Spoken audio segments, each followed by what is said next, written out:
Bonjour et bienvenue dans cette nouvelle vidéo, je suis ravie de te retrouver aujourd'hui. L'actualité du moment qu'il ne faut pas que tu loupes avant qu'on commence cette vidéo, c'est que j'organise une masterclass jeudi prochain, le jeudi 14 novembre à 14h30 pour que tu puisses comprendre comment utiliser tes archétypes financiers pour faire décoller ton chiffre d'affaires. Donc inscris-toi, le lien est dans la barre d'infos. C'est 2 heures de formation gratuite en live avec ta star sur l'argent. J'ai nommé moi-même, donc tu as le lien dans l'inscription. Si tu regardes cette vidéo à un autre moment, tu auras toutes les infos sur les actualités du moment, où me rejoindre en live, quelles sont les formations gratuites, etc. et comment te former avec moi. Donc on va commencer aujourd'hui avec le sujet du digital nomadisme. Je suis digital nomade depuis un peu plus d'1 an.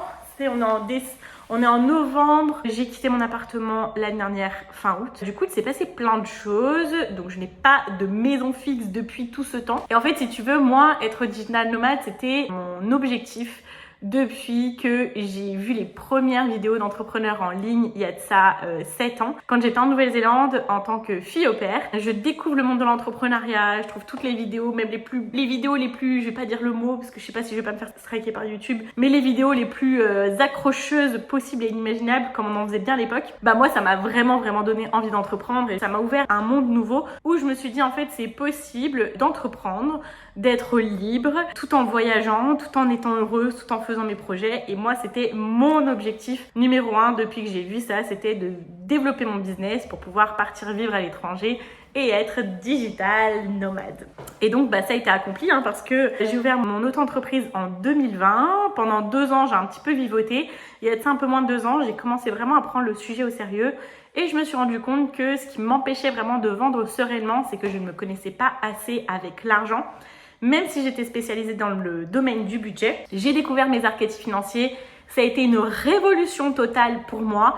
En 3 mois, j'ai pu poser ma démission, j'ai dû poser ma démission parce que j'avais tellement de travail avec mon business que en avril 2023, j'ai posé ma démission alors que tout le monde m'avait dit non mais Laura, c'est pas possible, tu vas pas pouvoir poser ta démission aussi vite. Je l'ai posée plus vite que je l'imaginais. Tout ça grâce à mes archétypes financiers. En fait, la découverte et l'exploitation de mes archétypes financiers qui m'ont permis de pouvoir être libre quelques mois après, en août, de totalement quitter mon appartement pour partir vivre à l'étranger. Donc j'ai fait l'Espagne pendant un peu plus d'1 mois. Ensuite j'ai fait Bali pendant 3-4 mois. Ensuite j'ai refait l'Espagne. Je suis partie vivre en Nouvelle-Zélande. Et là je viens de faire la Thaïlande pour 1 mois et demi, 2 mois. Et donc voilà, maintenant je peux te dire que j'en connais un petit rayon sur le digital nomadisme. Parce qu'il n'y a pas seulement que mon expérience, mais j'ai vu l'expérience des autres. J'ai vu énormément de personnes être digital nomades sous plein de formes différentes, avec plein d'aspects, plein de métiers différents. J'ai envie de te donner aujourd'hui mon avis sur le digital nomadisme et ce que c'est vraiment d'être digital nomade, parce que je pense qu'il y a beaucoup d'idées reçues, beaucoup de fausses bonnes idées, beaucoup d'erreurs aussi qui se font, d'idéalisation. Moi, en tant que connecteur, j'aime donner vraiment toutes les informations pour que les personnes puissent prendre leurs décisions en connaissance de cause. Et j'ai pas envie qu'on se lance dans un truc parce qu'on pense que tout est parfait, tout est incroyable. Non. En tout cas, prenez votre thé, prenez les popcorn et je vais tout vous expliquer. Alors déjà, c'est quoi d'être digital nomade? Être digital nomade, c'est d'avoir son entreprise ou un métier qui peut se faire en ligne et pouvoir travailler d'où tu veux. Donc, il y a plusieurs formes de digital nomadisme. Il y a des personnes qui sont salariées, qui travaillent en remote et qui en fait partent vivre n'importe où. J'ai rencontré en Thaïlande une femme qui travaille dans les assurances et qui a un employeur français et qui vit en Thaïlande. Et donc, elle travaille entièrement en ligne, en télétravail. J'ai rencontré aussi un Néo-Zélandais à Bali qui en fait part vivre quelques mois dans l'année, plusieurs fois, tous les 6 mois dans un autre pays d'Asie. Elle est venue vivre 2-3 mois à Bali et il travaillait de là-bas pour son employeur néo-zélandais. Et après, vous avez les types de digital nomades entrepreneurs qui ont leur entreprise, soit qui sont prestataires, soit qui sont, on va plus dire CEO, qui gèrent leur business et qui vivent n'importe où dans le monde. Donc, on a des destinations préférées, mais bon, ce sera pas le sujet du jour. On a beaucoup de digital nomades à Bali, en Indonésie, en Thaïlande, en Espagne, au Portugal, à Dubaï, etc., etc. Et je vais vraiment faire la différence avec les entrepreneurs, vraiment expatriés, installés depuis un moment dans un pays, même si ça va faire tout son sens aussi et dans ce que je vais vous dire tout à l'heure. Je vais peut-être pas me faire que des amis, je vous le dis, je vais peut-être pas me faire que des amis dans ce que je vais dire aujourd'hui, mais je pense qu'il est important parce qu'avec mon œil coach en money mindset, je vois plein de choses qui jouent chez plein de gens et j'ai vraiment envie de le partager. Et donc, être digital nomade en ce moment et surtout il y a je pense 2-3 ans, là ces 2-3 dernières années, ça a été le truc qui a explosé, tout le monde est parti vivre à l'étranger. Tout le monde a lancé son business. On a beaucoup de personnes aussi qui sont parties pendant le Covid et voilà, qui vivent à l'étranger, qui sont en train de développer leur business, qui sont en démarrage, etc., etc. Les avantages d'être digital nomade. Être digital nomade, c'est un élément incroyable pour sa liberté. Là, je peux vous dire que du coup, actuellement, je regarde des choses pour plus long terme, etc. Quand tu es digital nomade, tu te sens mais tellement libre, tu vas où tu veux, quand tu veux. Tu as envie d'être quelque part, tu y es. Tu n'as plus envie d'y être, tu te casses en fait. Vraiment, il y a zéro question à se poser. Tu n'es pas obligé de t'enterrer quelque part. Les gens ne te plaisent pas à un endroit, tu pars. Tu peux même aller dans une autre ville. Et ce que j'adore du fait d'être digital nomade, c'est que du jour au lendemain, tu peux prendre un billet d'avion, si tes revenus le permettent bien évidemment, pour partir dans un autre pays. Et aussi, il y a le fait que quand tu es digital nomade, tu peux aller vivre dans des pays qui te permettent de dépenser très peu d'argent parce que le coût de la vie là-bas est moindre. Tu as des archétypes financiers qui aiment encore plus leur liberté que les autres.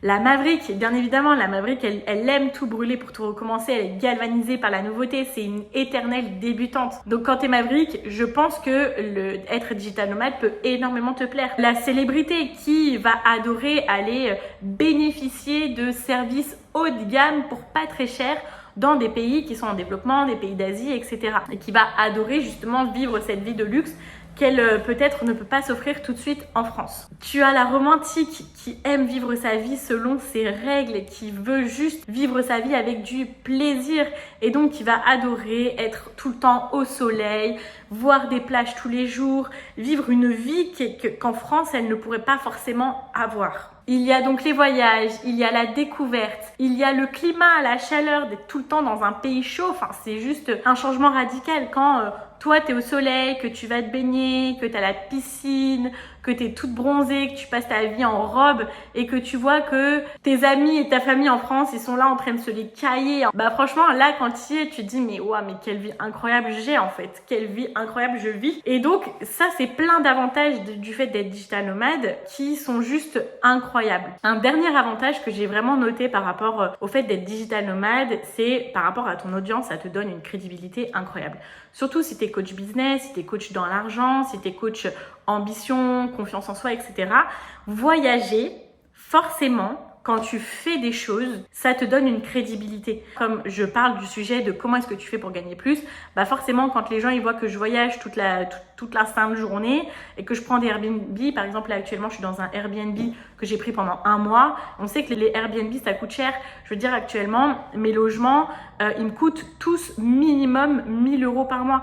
Et donc ça, c'est un élément de crédibilité pour pouvoir montrer à nos clients potentiels que on fait ce qu'on dit et on a les résultats de ce que l'on vend. Moi, j'ai vraiment noté une amélioration énorme de l'implication que les gens avaient dans mon contenu, dans ma marque, dans mon personal branding. Quand je suis partie vivre en Espagne et à Bali la dernière, c'était vraiment mes premiers voyages. Là, tu montes d'un niveau dans la tête des gens, on va pas se mentir et ça, c'est déjà une première vérité. Et je pense qu'aussi beaucoup de personnes le font pour ça. Je pense que beaucoup de personnes le font parce que ça montre en fait, ça permet de montrer une crédibilité, ça permet de légitimer ce que l'on fait, ce que l'on vend, etc. Et aussi, il y a un élément qui est important aussi à savoir, c'est que les gens sont humains. Les gens sont humains et quand tu montres que tu es à la plage, quand tu es dans des endroits magnifiques, forcément, tu retiens beaucoup plus l'attention que si tu es dans un endroit un peu plus lambda, que tu fais des choses lambda, on va peut-être moins te repérer. Ça, c'était ma vision jusqu'à maintenant. Maintenant, j'ai aussi un peu changé de vision par rapport à ça. Mais c'est une vérité en fait. Donc ça a plein d'avantages, ça peut vraiment favoriser le développement de ton business, on ne doit pas se le cacher, mais je pense qu'au contraire, ça peut aussi t'empêcher de développer ton business. Il y a plein de choses dont je n'ai jamais entendu parler, que j'aurais adoré savoir avant de le faire, avant de partir, avant de me lancer dans ce projet. Je te le dis, j'aurais fait la même chose parce que c'était mon chemin, il fallait absolument que je le fasse. J'avais vraiment envie de le faire. Pour moi, c'était comme si la boucle était bouclée. Mais je pense que ça aurait été intéressant pour moi d'avoir ces informations-là au démarrage pour éviter peut-être quelques désillusions, pour éviter ces questionnements qui ont duré très très longtemps. Donc, je vais commencer à te donner les inconvénients pour moi et le vrai visage en fait d'être digital nomade. La première chose, c'est que si tu comptes être digital nomade, partir dans un pays, aller tous les week-ends explorer de nouvelles choses, tous les soirs, tous les après-midi, etc., tu risques de te planter. Voilà, clairement, je te le dis, surtout si ton business est en plein développement.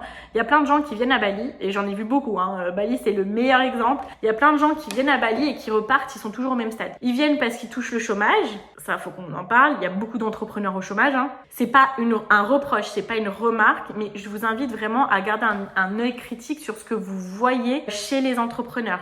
Il y a beaucoup d'entrepreneurs qui font genre, ils vendent du rêve, etc., alors qu'ils touchent le chômage. C'est pour ça que je vous en parle, il faut déconditionner le fait de la personne, elle vit à Bali, ça y est, elle est riche, ça y est, elle vit une vie de malade, etc. Il y a des chances que ce soit faux parce que peut-être qu'elle vit dans un petit truc qui lui coûte 200 balles par mois, elle fait tout avec juste un minimum d'argent et vous vous rendez pas compte. Je vais essayer de pas partir trop en vrille sur ce sujet parce que je sais qu'il y a beaucoup de choses à dire et j'ai envie de dire beaucoup de choses. Pour revenir sur le centre du sujet que je vous disais, vous vous trompez si vous pensez que vous allez pouvoir voyager tout en développant votre business. Donc il y a plein de personnes qui viennent et qui par exemple sont au chômage, qui veulent se mettre en reconversion, qui veulent lancer leur business.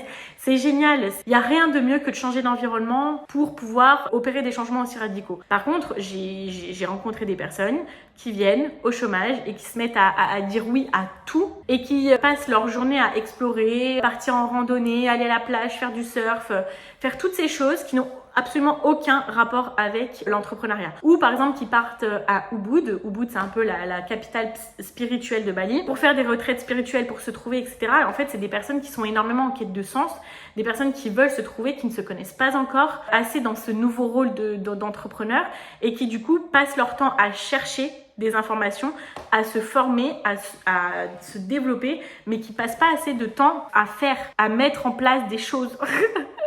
Voilà, je suis animée, mais c'est vraiment, en fait, ça me frustre parce que je vois plein de gens du coup qui s'auto-sabotent. Oui, c'est important de faire ce travail-là personnel. Mais par exemple, quand j'ai des élèves dans mon programme que je vois régulièrement et qui me disent oui, mais Laura, du coup là, je suis en pleine remise en question. Je me pose des questions par rapport à ça, mais je me suis rendu compte de ça. Donc du coup là, maintenant, je suis là-dessus. Et qui 2 mois après, je les vois, elles me disent oui, mais là, en fait, là, je suis là-dessus, etc. Bah moi, en fait, je leur tire un peu la sonnette d'alarme.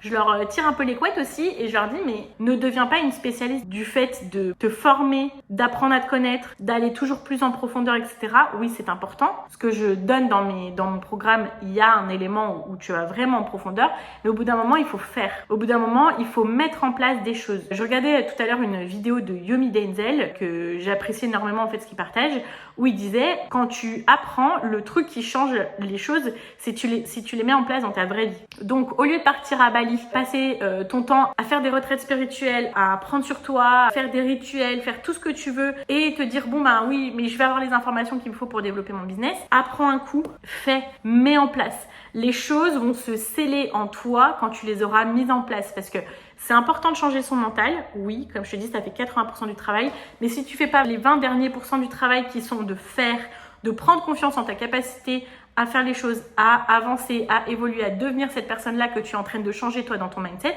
ça ne fonctionnera pas. Donc il faut absolument faire. Et donc, je vois beaucoup de digital nomades, du coup, qui partent à l'étranger pour développer leur business et qui finissent par juste être en chemin spirituel, en retraite spirituelle, en année sabbatique, etc. Je n'ai rien contre ça. Je trouve ça génial. J'ai eu des grosses périodes dans ma vie où j'ai énormément appris sur moi et j'étais incapable de faire autre chose. Mais juste, si tu veux développer ton business, il faut que tu prennes absolument en compte ce facteur-là et que tu dises, que tu me poses une intention sur quand tu pars dans ta vie de digital nomade, tu dis oui, je vais vivre des choses incroyables, je vais apprendre sur moi, mais par contre, je vais avoir une routine de travail. Je travaille tant de jours par semaine, de telle heure à telle heure. Si, bien sûr, j'ai envie de changer des choses, eh bien, je vais les changer.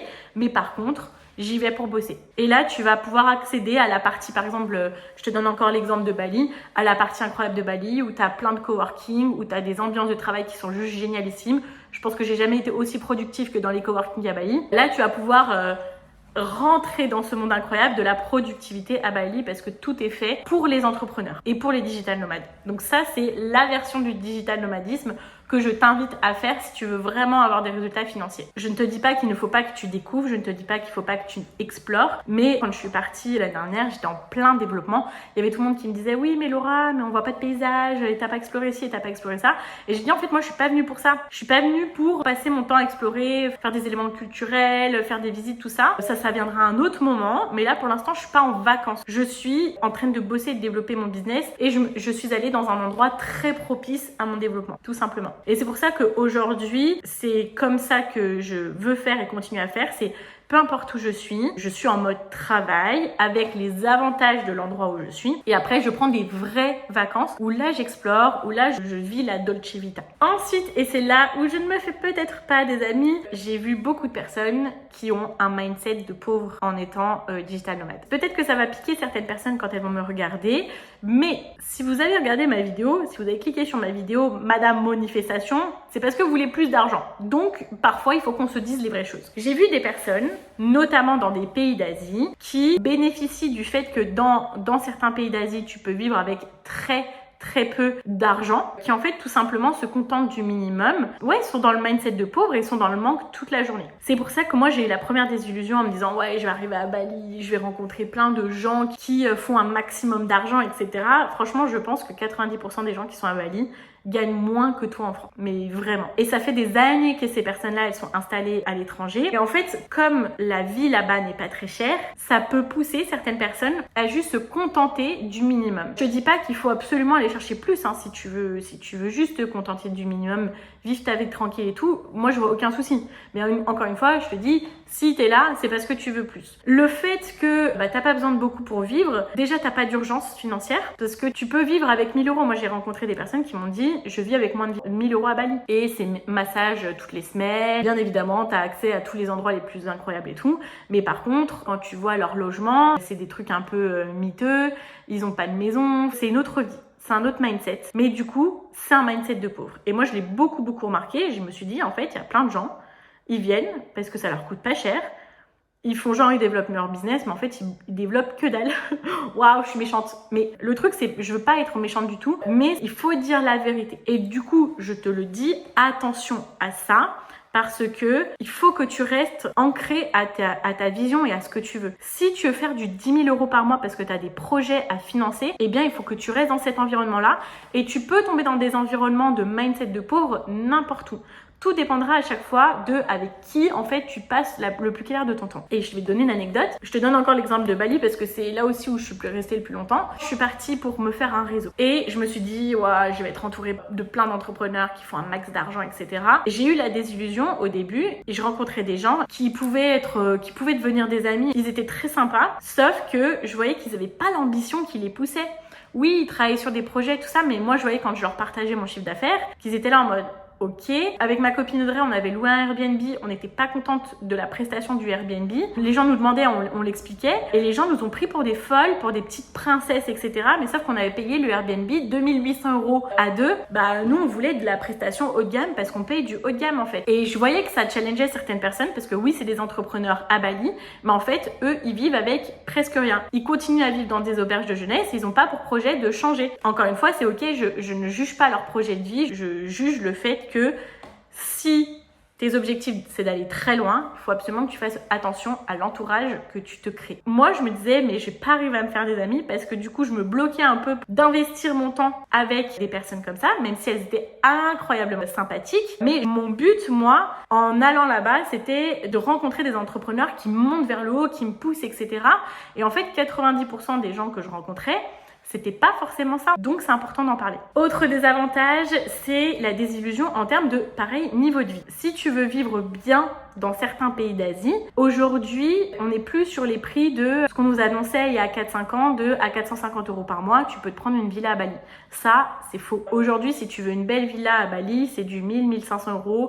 Les prix ont quadruplé, voire quintuplé, et encore, ça fait un an que j'ai pas regardé. Pareil en Thaïlande, tu peux vivre pour très peu cher, mais si tu veux du haut de gamme, je sais pas si je l'ai beaucoup montré dans les vlogs, mais j'ai vécu dans un condo avec piscine, salle de sport de très grande qualité, avec le room service, avec tout ce que tu veux. Les gens ils t'apportent tes courses à la porte, etc. Ça m'a coûté 1500 € pour le mois. si tu veux une vie de princesse, dans tous les cas, il va falloir que tu mettes des prix de princesse. Alors bien évidemment, tu peux te faire masser pour pas si cher, etc. Mais pareil, quand tu regardes, toutes les semaines, j'allais me faire masser. Ça me coûtait 40 € pour les 2 heures, donc c'est rien du tout. Mais quand même, ça me coûtait 200 € par mois. Donc c'est quand même un budget pour me faire masser tous les mois. Ensuite, tu as plein de personnes qui ont une grande audience et qui te font croire que tu vas pouvoir venir dans leur pays et qui vont être totalement accessibles. Ça m'a fait beaucoup rire. J'ai dernièrement vu la vidéo de quelqu'un qui disait venez ici, si vous êtes par là, contactez-moi, je serai trop contente de vous rencontrer, etc. Sauf que quand tu la croises dans la vraie vie, cette personne, elle est totalement inaccessible et elle se prend pour une star. Juste attention les amis à quand on vous vend du rêve sur l'accessibilité des gens. Je vous donne l'exemple, encore une fois, sur Bali, il y a de ça 4-5 ans, les gens étaient méga accessibles et même des entrepreneurs qui faisaient beaucoup de chiffre d'affaires. Mais aujourd'hui, c'est plus le cas parce qu'aujourd'hui, il y a tout le monde à Bali. C'est aussi la même chose en Thaïlande, etc. Pas pour tout, mais juste pareil, attention parce qu'on vous vend le fait que vous allez pouvoir devenir pote avec un tel dès demain. C'est faux, ok? Alors, je vous dis pas que ça n'arrivera jamais. J'ai l'impression d'être méga négative dans cette vidéo, mais je vais vous dire la vérité sur plein de choses. Il y a plein d'opportunités incroyables, hein, vraiment, je tiens à le signaler. Il y a plein d'opportunités incroyables. Rien n'est impossible, ça c'est sûr.